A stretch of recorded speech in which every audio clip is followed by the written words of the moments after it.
देश में हिंदू राष्ट्र को लेकर सियासी उठापटक तेज हो गई है।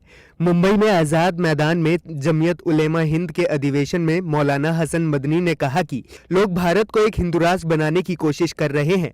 जब हिंदू राष्ट्र की मांग करने वाले गद्दार नहीं है तो फिर मुस्लिम राष्ट्र की मांग करने वाले गद्दार कैसे हो गए।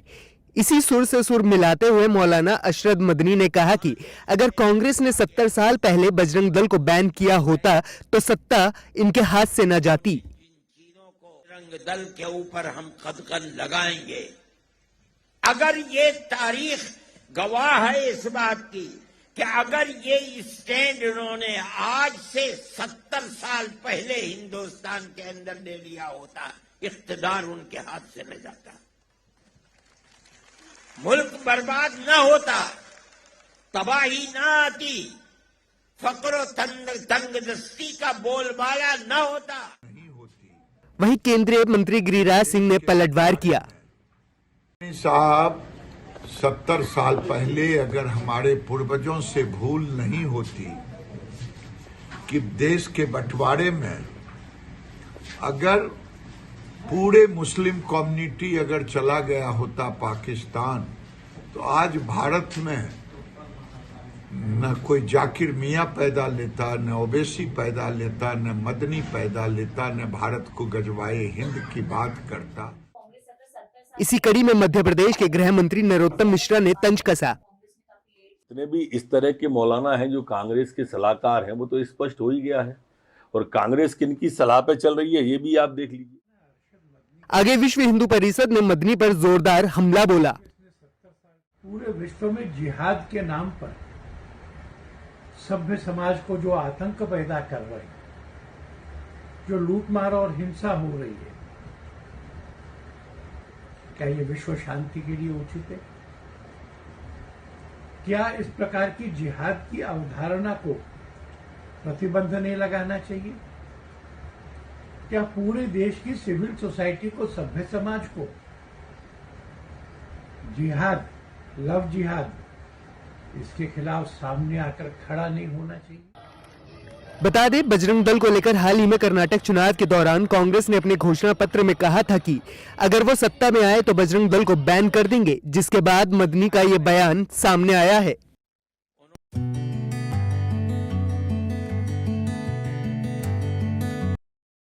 जेल में बंद आम आदमी पार्टी के नेता और दिल्ली के पूर्व मंत्री सत्येंद्र जैन की तबीयत बिगड़ने की शिकायत के बाद उन्हें सफदरगंज अस्पताल लाया गया। जेल में तबीयत खराब होने से सत्येंद्र जैन का वजन करीब 35 किलो कम हुआ है, लिहाजा आम आदमी पार्टी ने इसका जिम्मेदार केंद्र सरकार को ठहराया है।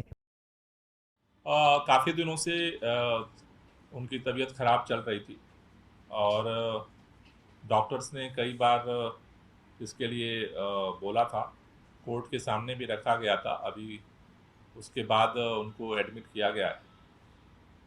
देखिए, जो पूरा जिस तरह से अन्याय, अत्याचार, जिस तरह का पूरा तांडव भाजपा की सरकार और देश के प्रधानमंत्री कर रहे हैं, सभी लोग देख रहे हैं। अब वो चीजें शायद अब इंतहा हो रहा है। इसी कड़ी में दिल्ली के मुख्यमंत्री अरविंद केजरीवाल ने ट्वीट कर कहा कि सत्येंद्र जैन के बेहतर स्वास्थ्य के लिए मैं ईश्वर से प्रार्थना करता हूं। बीजेपी सरकार के इस अहंकार और जुल्म को दिल्ली और देश के लोग अच्छे से देख रहे हैं। भगवान भी इन अत्याचारियों को कभी माफ नहीं करेगा। इस संघर्ष में जनता हमारे साथ है, ईश्वर हमारे साथ है। हम सरदार भगत सिंह जी के चेले हैं। जुल्म, अन्याय और तानाशाही के खिलाफ हमारी ये लड़ाई जारी रहेगी। शर्म आनी चाहिए। एक ऐसा व्यक्ति जिसने मोहल्ला क्लिनिक का मॉडल दिया जो पूरी दुनिया में आज प्रसिद्ध है, एक ऐसा व्यक्ति जो कोरोना के समय में अपनी जिंदगी की परवाह किए बगैर दिल्ली वालों की सेवा कर रहा था। आप ऐसे आदमी को खुश हो रहे हो, जश्न मना रहे हो, ताली पीट रहे हो, हाँ देखो इसका वजन कम हो गया है, तो ये तो बिल्कुल मरणासन्न हो गया है, ये तो बेचारा एकदम ऐसे खड़े भी नहीं हो पा रहा है। तो ठीक है, वक्त है, समय है, हम लोग भी झेल रहे हैं, बर्दाश्त कर रहे हैं। बाकी मोदी जी से मैं इतना ही कहना चाहता हूं कि मोदी जी, क्रूरता की भी पराकाष्ठा होती है, इतनी क्रूरता मत करो, ये अच्छी बात नहीं है।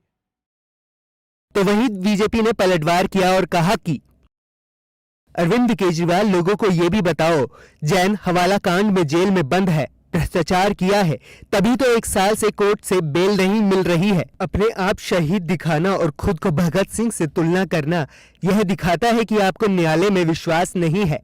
सत्येंद्र जैन का स्वास्थ्य जल्दी ठीक हो ये प्रार्थना है, लेकिन अपने आप को बेचारा दिखाने से बाज नहीं आओगे केजरीवाल साहब। इससे पहले तिहाड़ जेल में बंद सत्येंद्र जैन ने शिकायत दी थी कि वे उदास और अकेलापन महसूस कर रहे हैं। इसके बाद तिहाड़ जेल प्रशासन ने कहा था कि वो मनोवैज्ञानिक की मदद लेंगे और अगर जरूरी हुआ तो आम आदमी पार्टी के नेता को आवश्यक इलाज भी मुहैया करवाया जाएगा।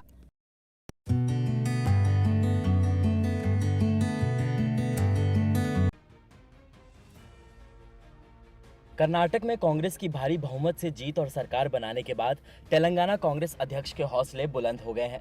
इसी के चलते तेलंगाना प्रदेश कांग्रेस अध्यक्ष रेवंत रेड्डी द्वारा कांग्रेस और बीआरएस में भारतीय जनता पार्टी में शामिल नेताओं को दोबारा कांग्रेस में आह्वानित करना महंगा पड़ गया।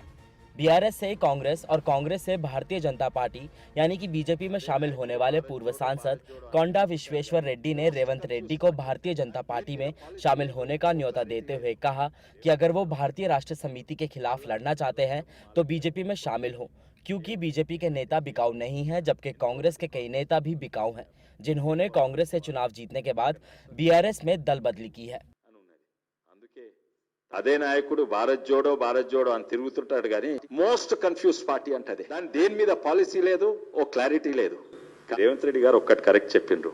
వాళ్ళ లక్ష్యము మా లక్ష్యము కొన్ని సేమ్ ఉన్నాయి. ఏంటంటే కేసీఆర్ ను కొట్టాలి. ఎంతో మంది కాంగ్రెస్ ఉన్న వాళ్ళు కేసీఆర్ ను కుటుంబ పాలన పోవాలి, ఒక నేషనల్ పార్టీ ఉంటే మంచిగా ఉంటది అని ఉన్నది.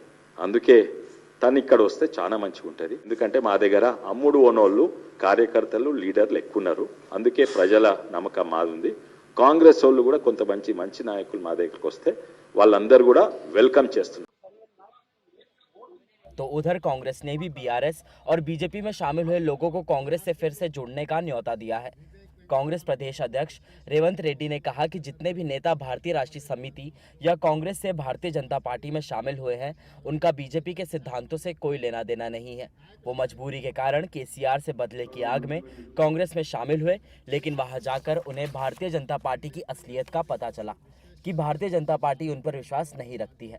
ऐसे में उन सारे नेताओं को जिन्होंने बीआरएस या केसीआर के खिलाफ लड़ने का इरादा किया है, मैं उन्हें निमंत्रण देता हूं कि वो कांग्रेस में शामिल हो जाएं। ఈ రాష్ట్రంలో వివేక్ వెంకటస్వామి కావచ్చు, విశ్వేశ్వర రెడ్డి కావచ్చు, రాజేందర్ రెడ్డి కావచ్చు, రాజగోపాల్ రెడ్డి గారు కావచ్చు, పొంగులేటి శ్రీనివాస్ రెడ్డి కావచ్చు, జూపల్లి కృష్ణారావు గారు కావచ్చు, ఇట్లాంటి చాలా మంది నాయకులు ఎవరైతే ఉన్నారో వీళ్ళెవరికి బీజేపీ సిద్ధాంతంతో సంబంధం లేదు. బీజేపీ వాళ్ళని నమ్మదు, వాళ్ళు బీజేపీని నమ్మరు. వివిధ కారణాల చేత కేసీఆర్ను బీజేపీ ఓడిస్తుందేమో అనే అపోహలతోటి ఆ పార్టీలో చేరిండ్రు. ఆ పార్టీలో చేరిన తర్వాత వాస్తవం వాళ్ళకి తెలిసింది. నేను మాత్రం సిన్సియర్ గా నేను విజ్ఞప్తి చేస్తున్నా, వివేక్ వెంకటస్వామి, విశ్వేశ్వర రెడ్డి, రాజేందర్ రెడ్డి, రాజగోపాల్ రెడ్డి, పొంగులేటి శ్రీనివాస్ రెడ్డి, జూపల్లి కృష్ణారావు, ఇంకెవరైనా మిత్రులు, తెలంగాణ ఈటల రాజేందర్ గారు, వీళ్ళందరినీ తెలంగాణ కేసీఆర్ వ్యతిరేక పునరేకీకరణలో భాగంగా కాంగ్రెస్ తోని కలిసి రమ్మని చెప్పి నేను సాదరంగా ఆహ్వానం పలుకుతున్నా. बीजेपी सांसद बंडी संजय कुमार ने बताया कि कर्नाटका में चुनाव जीतने के बाद रेवंत रेड्डी तेलंगाना में कांग्रेस के जीतने के ख्वाब देख रहे हैं, लेकिन तेलंगाना के हालात कर्नाटका जैसे नहीं है। 2018 और उसके बाद कांग्रेस के हालात को देखते हुए यहां कांग्रेस की सरकार बनने की कोई आशंका नजर नहीं आती। बंडी संजय कुमार ने यह भी बताया कि तेलंगाना राज्य में कांग्रेस की स्थिति कमजोर हो चुकी है और उसके नेता अब भारतीय राष्ट्रीय समिति के साथ मिलकर बीजेपी को हराने की बात कर रहे हैं। కార్పొరేషన్ ఎన్నికల్లో 48 స్థానాలు గెలిచాం. కాంగ్రెస్ పార్టీ 2 స్థానాలు గెలిచింది. ఏ విధంగా ప్రత్యామ్నాయం కాంగ్రెస్ పార్టీ? దుబ్బాకలో డిపాజిట్ రాలేదు. ఏ విధంగా ప్రత్యామ్నాయం కాంగ్రెస్ పార్టీ? 3 పార్లమెంటు స్థానాలు గెలిచింది. 4 పార్లమెంట్ స్థానాలు గెలిచాం. ఏ విధంగా కాంగ్రెస్ పార్టీ ప్రత్యామ్నాయం? తర్వాత జరిగిన హుజాబాద్ ఎన్నికల్లో భారీ మెజార్టీతో గెలిచాం. కాంగ్రెస్ పార్టీకి డిపాజిట్ రాలే.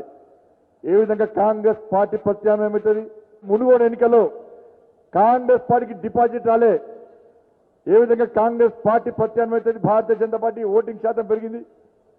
మొన్న జరిగినటువంటి శాసన మండలి ఎన్నికల్లో ఇలా ఏవేర్ రెడ్డి గారు మెజార్టీతో గెలిచారు. కాంగ్రెస్ పార్టీకి క్యాండిడేట్ లేడు. ఏ విధంగా కాంగ్రెస్ పార్టీ ప్రత్యామ్నాయం తెలంగాణ రాష్ట్రంలో? आपको बता दें कि 2018 के विधानसभा चुनावों के बाद तेलंगाना कांग्रेस की कमजोरी और केंद्र में प्रधानमंत्री के नेतृत्व को देखकर कांग्रेस के कई नेता और बीआरएस के कई विधायक बीजेपी में शामिल हो गए थे। Subscribe now and press the bell icon. Never miss an update.